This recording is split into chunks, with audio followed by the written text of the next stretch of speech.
மே மாதம் 2025 ஜெர்மனிக்கு ஒரு விழாவுக்காக சென்றிருந்த போது அங்கு ஹம் என்ற ஊர்ல அமைந்திருக்கிற காமாட்சி அம்மன் கோயிலுக்கு போகணும் என்று நாங்கள் எல்லாரும் ஆசைப்பட்டு வெளியிட்டோம். இந்த கோயிலை பற்றி பல பேர் புகழ்ந்து பேசுறவ. அதோட இந்த கோயில்ல நடக்கிற தேர் திருவிழா மிக விமர்சையாகவும் சிறப்பாகவும் நடைபெறும். ஐரோப்பாவில இருந்து பல தமிழர்கள், பல சைவர்கள் இந்த கோயிலை நாடி செல்றது வழக்கமாயிருக்கேக்க எங்களுக்கு ஜெர்மனுக்கு போன இடத்திலேயே அந்த வாய்ப்பு கிட்டும் பொழுது எப்படி அந்த கோயிலை பார்க்காமல் வர முடியும் என்று சொல்லி போட்டு நாங்கள் போனோம். சரி வாங்கோ, கோயிலுக்கு போகும் வரை கோயிலை பற்றின விளக்கத்தை சொல்றேன். ஜெர்மன் நாட்டில் ஹம் என்ற ஊர்ல தான் இந்த காமாட்சி அம்மன் கோயில் அமைஞ்சிருக்குது. இந்த கோயில் காலை 8 மணி முதல் மாலை 8 மணி வரை பக்தர்களுக்காக திறந்து வைக்கப்பட்டிருக்கின்றது. இக்கோயிலின் முழு பெயரையும் பார்ப்போமே ஆனால் ஸ்ரீ சங்கரர் காமாட்சி அம்பாள் ஆலயம் என்றுதான் இதை அழைக்கிறார்கள். இது சைவ கோயிலா என்று பார்த்தீர்களே ஆனால் இல்ல, இது ஒரு இந்து கோயில் என்றுதான் சொல்ல வேண்டும். காரணம், இங்க பெருமாள், ஆஞ்சநேயர் போன்றவர்களும் வைக்கப்பட்டிருக்கிறார்கள். சைவ கோயில் என்று சொன்னால் சிவன், முருகன் அதோட நிறுத்தப்பட்டு விட்டுரும். இங்க வைணவ இறைவர்களான விஷ்ணு, ஆஞ்சநேயர் மற்றும் இறைவர்களுக்கும் இறைவிகளுக்கும் ஸ்ரீ என்ற ஆரம்ப சொல்லிலேயே பெயர்கள் அமைக்கப்பட்டிருக்கிறதால இது சைவ கோயில் என்பதை விட வைணவ கோயில் என்றுதான் சொல்ல வேண்டும். அதோடு ஸ்ரீ சங்கராச்சாரியார் அவர்களின் வழித்தோன்றலால் இக்கோயில் அமைக்கப்பட்டிருப்பதால இது ஒரு சைவ கோயில் அல்ல, வைணவ கோயில் என்று அந்த கோயிலுக்கு சென்றவுடனேயே நான் புரிந்து கொண்டுட்டேன். என்னவாக இருந்தாலும் ஒரு ஐரோப்பிய நாட்டில வானுயர்ந்த கோபுரத்தோட ஒரு அழகான ஒரு கோயில், அதுவும் சைவ கோயில் அமைக்கப்பட்டிருக்குது அல்லது வைணவ சைவ கோயில் ஒன்று அமைக்கப்பட்டிருக்கிறது என்று எண்ணும் பொழுது மிக பெருமையா இருந்தது. ஊருக்குள்ள நுழையும் பொழுதே காமாட்சி அம்மன் டெம்பிள் என்று ஒரு வழிகாட்டி குறிப்பொண்டு வழிகாட்டி கொண்டு நிக்குது. கோயில நெருங்க நெருங்க வானளாவிய கோபுரம் கண்ணுக்கு எட்டி பரவசத்தை ஊட்டுது. கோயில் வளாகத்துக்குள்ள வாகனத்தை விட்டுட்டு உள்ளுக்கு செல்லும் பொழுது பெரிய ஒரு கோயில் ஒன்று எங்களை வரவேற்று கொண்டு இருக்குது.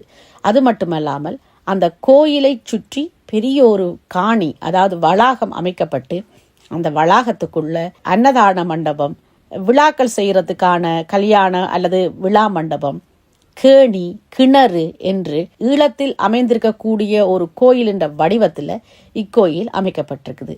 ஏன் ஈழத்தின் வடிவத்தில் என்று சொல்கிறேன் என்று சொன்னால், தமிழ்நாட்டில் அமைக்கப்பட்ட கோயில்கள்ல கிணறு இருக்காது, கேணி மட்டும் இருக்கும். ஆனால் இங்க கேணியம் அமைக்கப்பட்டிருக்கிறது, கிணறும் அமைக்கப்பட்டிருக்கிறது. ஈழத்து கோயில்களின் வாசல்லேயே கிணறு அமைக்கப்பட்டு பக்தர்கள் அந்த கிணற்றில் தண்ணி அள்ளி கால் கழுவி விட்டு கோயிலுக்குள் போவதாகத்தான் செய்யப்பட்டிருக்கும். ஆனால் இங்கு கோயிலுக்கு பின்புறத்துல அந்த கிணறு அமைக்கப்பட்டிருக்குது. அவர்களுடைய வசதிக்கேற்ற மாதிரி அந்த கிணறு அமைக்கப்பட்டிருக்குது. என்னவாக இருந்தாலும் இந்த கோயிலுக்குள்ள போய் வெளியில வரும்போது ஏதோ ஒரு பரவசம் இருக்கத்தான் செய்யுது. அதோட நாங்கள் போனது கொஞ்சம் வெயில் காலமாக இருந்ததால அந்த கோயிலை சுற்றி பார்க்கும் பொழுது நல்ல அழகாகவும் அமைதியாகவும் இருந்தது. ஒவ்வொரு வெள்ளிக்கிழமையும் அன்னதானம் வழங்கப்படுகிறது. அதே போல திருவிழா காலங்கள்லையும் அங்கு அன்னதானம் வழங்கப்படுகிறது. எங்களுக்கும் அன்னதானம் கிடைக்க பெற்றோம். மிக அருமையான எலும்பிச்சம் சோறு சாப்பிட்டு அந்த கோயிலையும் சுற்றி பார்த்து வந்ததில் எங்களுக்கு பெருமகிழ்ச்சி. சரி, கோயிலின் வெளி வளாகத்தை பற்றி சொல்லிட்டேன். கோயிலின் உள்வீதியையும் கோயிலின் கருவறையையும் பற்றி சொல்லாமல் விடுவது சரியல்ல. கருவறையில் கருப்பு நிற காமாட்சி அம்மன் ஆளுயர அளவில் சிலையாக அமைந்திருக்கிறார். அவரை பார்க்கும் போது உண்மையில் பரவசமாகத்தான் இருக்கிறது. அவருக்கு முன்னுக்கு அமர்ந்திருந்து நாள் முழுவதும் பார்த்து கொண்டிருக்கலாம் போன்ற ஒரு அற்புதமான காட்சியாகத்தான் அந்த காமாட்சி அம்மன் தென்பட்டாள். உள்வீதியில் விநாயகர், முருகர், சிவன், திருமால் இப்படி அத்தனை தெய்வங்களும் வைக்கப்பட்டு இருந்தது. இக்கோயில் தமிழர்களின் பண்பாட்டை பறைசாற்றும் கோயிலாகவும் தமிழர்கள் ஒன்று கூடும் ஒரு இடமாகவும் பார்க்கப்படுகிறது. மிகப்பெரிய ராஜகோபுரத்தை கொண்டு அமைக்கப்பட்ட இக்கோயிலில் மணி மண்டபம் ஒன்றையும் கட்டுவதற்கான ஏற்பாடு நடைபெற்றுக் கொண்டு இருக்கிறது.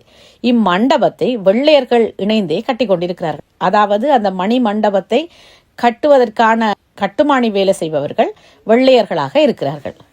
இக்கோயில் 7ஆம் தேதி ஜூலை மாதம் 2002 திறந்து வைக்கப்பட்டது. அன்றிலிருந்து பல பக்த கோடிகளுக்கு அம்மன் அருள் பாலித்து கொண்டிருக்கிறார் என்று கூறும் அளவுக்கு நிறைய பக்தர்கள் பல வேண்டுதலோடு இக்கோயிலை தினமும் நாடி சென்று கொண்டிருக்கிறார்கள். ஐரோப்பா கண்டத்தில் மிக பெரிய இந்து ஆலயம் என்று சொன்னால் அது லண்டன் மாநகரில் அமைந்திருக்கிற நியாஸ்டன் டெம்பிள் தான்.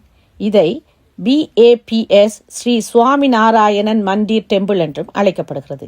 அதுக்கு அடுத்த ஒரு மிகப்பெரிய ஆலயம் என்று சொன்னால் இந்த காமாட்சி அம்மன் ஆலயம்தான்.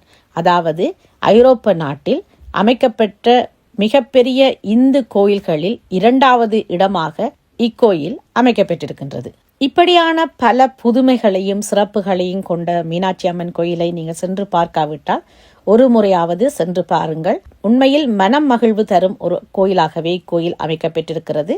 வாழ்க்கையில் ஒரு முறையாவது அங்கு சென்றால் மன மகிழ்வு நிச்சயமாக கிட்டும் என்ற நம்பிக்கையை உங்களுக்கு கொடுத்து கொண்டு உங்களிடமிருந்து விடைபெறுகிறேன். உங்கள் பிரியாளவன். நன்றி, வணக்கம்.